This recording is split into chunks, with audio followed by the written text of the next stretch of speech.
The Yonko saga of One Piece is inspired by conspiracy theories. For entire 10 years, the story of One Piece explored conspiracy theories that I could just easily find on someone's grandma's Facebook.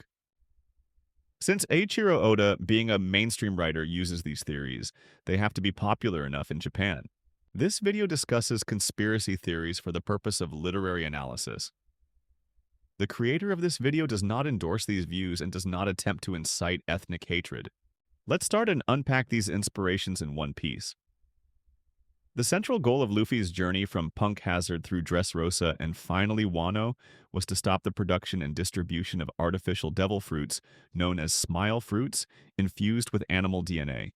90% of smile fruits turn people into laughing wackos, and 10% make mutants who are fused with animals and struggle to control these animals. The inspiration behind smile fruits is the conspiracy theory which says that nefarious elites feed the population with genetically modified crops, which cause mental disorders and physical mutations or diseases, as these crops are watered with solutions containing animal DNA. Kaido, an evil pirate-turned-entrepreneur, owns weapon production. He sells weapons and buys smile fruits to distribute among his pirates, explaining that the smile fruits can boost his pirates' strength like soldier drugs. Only 10% of them work, and from this small amount, only a handful of pirates can fully control their animal body parts. Often animals have free will. This pirate, Hold'em, is often attacked by his lion. This pirate, Dobon, lives inside the hippo's mouth, and the hippo swallows him mid-conversation. From logical standpoint, Kaido's behavior doesn't hold water, but Kaido isn't supposed to be a rational individual. Kaido exists in this story to represent a bunch of conspiracy theories. Kaido is a reptilian shapeshifter with a hooked Jewish nose. The inspiration behind this character must be the conspiracy theory about reptilian shapeshifters who came to our planet. They transform to humans and rule countries. And they are Jewish, boo. Later in Wano Arc, Kaido is revealed as an outsider who came to Wano from overseas to install the shogun Orochi and rule by proxy. Of course, reptilians and Jews aren't local, they are outsiders. They pull the strings behind the scenes and install their political puppets. Why did Oda waste the snake fruit on Orochi to sit in his room and do nothing? Plot-wise, there was no reason to make him a shape-shifting reptile aside from the nod to the reptilian conspiracy theory.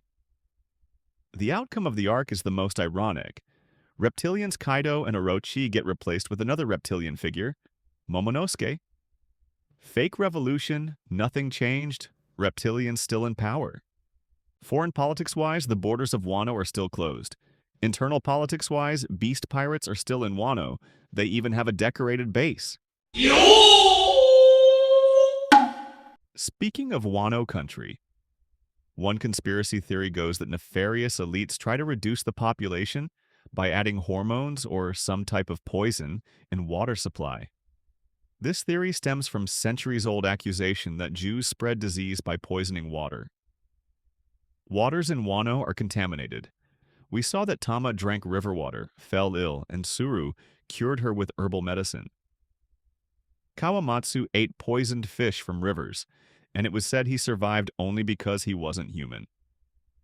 What contaminated rivers in Wano? Industrial pollution can't be the culprit, since factories in Wano produce usual weapons such as guns and spears. Normal metallurgy.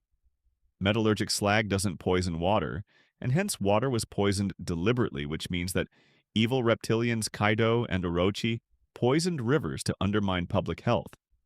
In Wano, humans drink from poisoned rivers and nearly die, but animals adapt and run around strong and healthy. They are actually huge. The same manga page shows the wasteland and the huge animals who inhabit said wasteland. Tama's dog is so large it carries Luffy and Zoro in the mouth, and Suru hides in the dogtail. Animals hunt each other, but humans can't hunt or farm because of pollution. The manga explains that animals drink contaminated water, so eating them is poisonous for humans.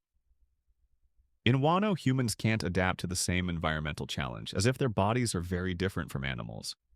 It looks like a nod to evolution deniers who maintain that humans didn't evolve naturally and don't share the same ancestry with animals because aliens created humans artificially. According to right-wing conspiracy theorists, the global elites and Jews promote transgender agenda to reduce the population. This is likely the reason why Kaido supports Yamato's decision to become a man. Kaido calls Yamato his son while talking to his subordinates. Some fans are surprised why Kaido is so accepting of Yamato's gender identity. Because the inspiration behind Kaido was a bunch of conspiracy theories about the global elite, Kaido is meant to support Yamato's being transgender. In the world of conspiracy theories, the Jews are the traditional culprit of everything, including the harmful food infused with animal DNA, but these days the Chinese too get blamed for lacing our food with chemical nasties. China is today's industrial country with smokestacks, the source of pollution, and of course Kaido is Chinese-coded too. Kaido is the azure dragon, Chinese heraldic animal. This is the flag of Imperial China, whereas on the flag of Japan is the sun. So the battle between Kaido and Luffy, on symbolic level, is the battle between Chinese heraldic dragon and Japanese heraldic sun, since Luffy's devil fruit has been revealed as the sun god Nika fruit. This political symbolism has to be clear to the Japanese audiences as the Imperial Japan, under the sun flag, defeated China under its azure dragon flag. Another One Piece villain who embodies a whole bunch of conspiracy theories is Kaido's frenemy, Big Mom.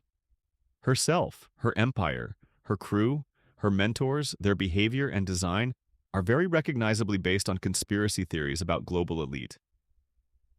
In the next video, I will unpack the inspirations behind the Whole Cake arc and its antagonists. Stay tuned.